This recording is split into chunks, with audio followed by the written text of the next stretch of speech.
जिंदगी को संपत्ति मानो और जिंदगी में एक एक सेकंड आपका फिक्स होना चाहिए। प्रातः काल सूर्योदय के पहले उठो। आज की कथा हम बता रहे ना, अगर जिंदगी बढ़िया जीना है तो सुनो और इसे बार बार सुनना। जिंदगी में आप सूर्योदय के पहले उठो। आप अपने मकान पर कितने भी घोड़े दौड़ने वाली चित्र लगा लो, आपकी जिंदगी में दौड़ नहीं आएगी। जब तक सूर्योदय के पहले नहीं उठोगे तब तक आपकी जिंदगी दौड़ेगी नहीं। उगता हुआ सूर्य का चित्र लगाने से, टोटका करने से आपके जिंदगी में उजाला नहीं आएगा। जब तक अपने वर्क को पाने के लिए, संकल्प को, लक्ष्य को पाने के लिए घोड़ों की भांति दौड़ोगे नहीं और उगते हुए सूर्य के पहले उठोगे नहीं, तब तक आपके जीवन में उजाला नहीं आ सकता है। इसलिए सुबह सूर्योदय के पहले उठो। उठ करके सबसे पहले आप अपने दोनों हाथ लो ऐसे, और ऐसे हाथों को दर्शन करो। ऐसे प्रातः काल उठे, ऐसे मलो और ऐसे दर्शन करो। कराग्रे वसते लक्ष्मी, कर मध्य तु सरस्वती, कर मूले तु गोविंदा, प्रभाते कर दर्शनम।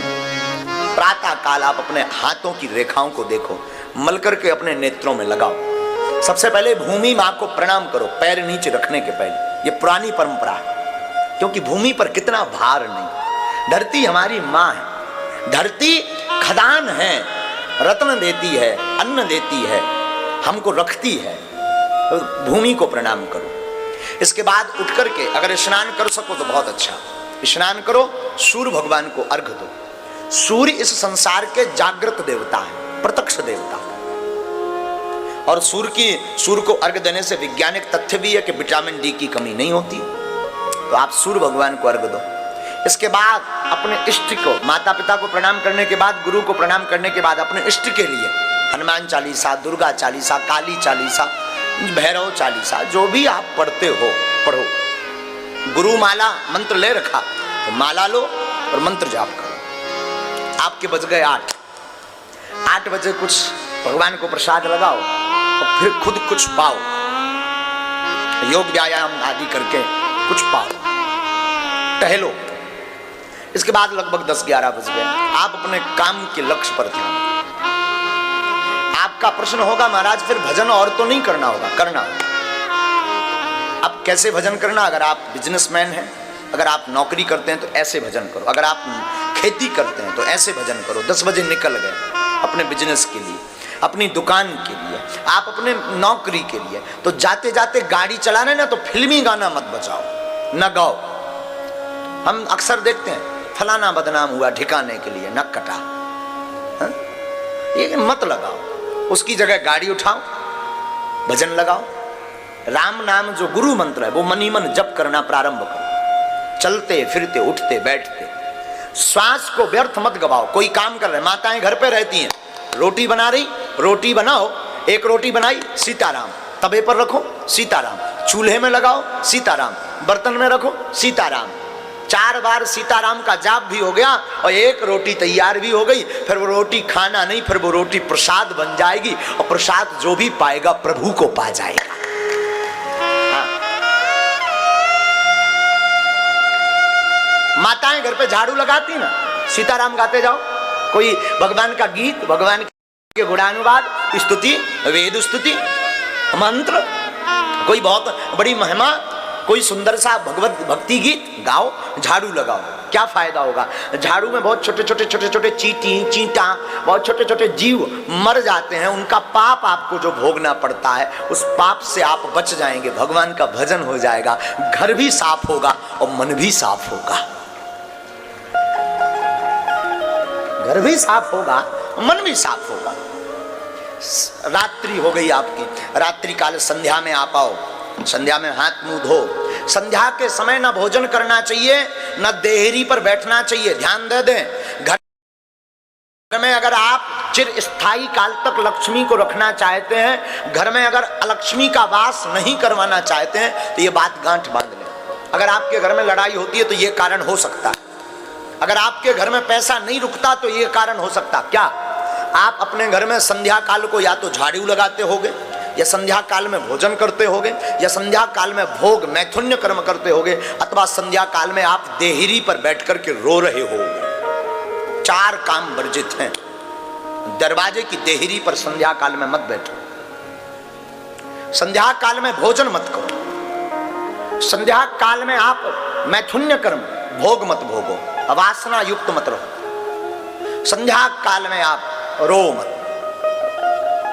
कलेश मत करो। क्यों? संध्या काल में भूत भावन महादेव अपने गणों के साथ पृथ्वी पर विचरण करते हैं, और जिस घर में ये 4 चीजें होती दिखाई पड़ती हैं, भोले बाबा उस घर से अपनी कृपा को दूर कर देते हैं। लक्ष्मी जी घर छोड़ करके भाग जाती हैं और कुलच्छनी का वास घर में हमेशा के लिए हो जाता है।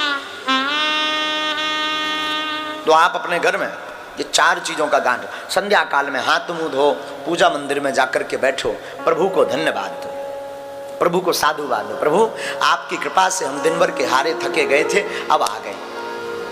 और थके हुए होते ना शाम को, लगभग ज्यादातर लोग थके हुए होते। हाँ जी है ना जी, बोलो ना, थके हुए होते ना। एक बात सुनो, आराम किस किस को चाहिए जीवन में? हाथ उठाओ, कौन कौन आराम चाहता है? बोलो ना, हाँ जोर से बोलो।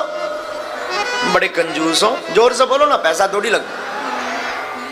अच्छा, आप आराम चाहते ना, आराम की तलब है तो एक काम कर, आपको अगर आराम की तलब है एक काम कर, आ राम की शरण में राम राम कर।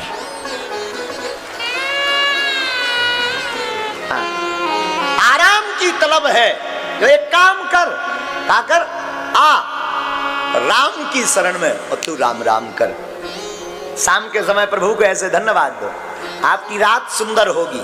और रात भोग के लिए नहीं है, रात में जहां भोगी भोग भोगता है वहां योगी योग करके ईश्वर को प्राप्त करता है।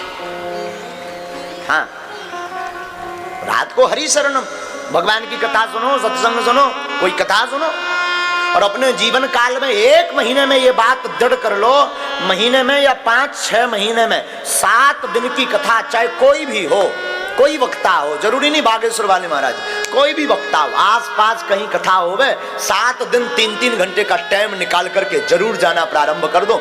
महीने में 1 बार या 2 महीने में 1 बार, 5 महीने में 1 बार 7-7 दिन की कथा सुनने लगो, तुम्हारा लाड़ गोविंद के चरणों में हो जाएगा और गोविंद भी तुम्हें जन्म जन्म तक नहीं छोड़ेंगे। और फिर साहब, फिर बताना है आप हमें मिलना। आप ऐसे जीवन जीना प्रारंभ करो। सा जीवती गुणो यस्य धर्मो यस्य सा जीवती।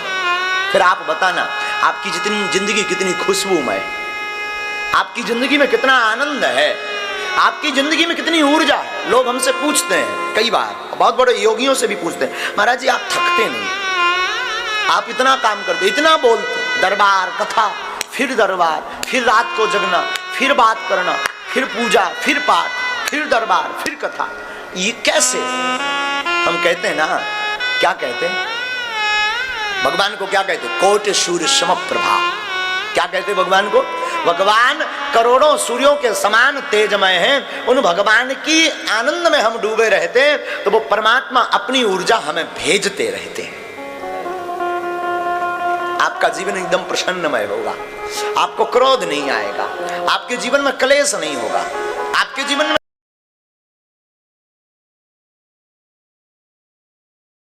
होगा, आपका जीवन नॉर्मल होगा। आपका जीवन में आप जो ऊंचाइयां प्राप्त करना चाहेंगे ना, वो ऊंचाइयां प्राप्त कर जाएंगे।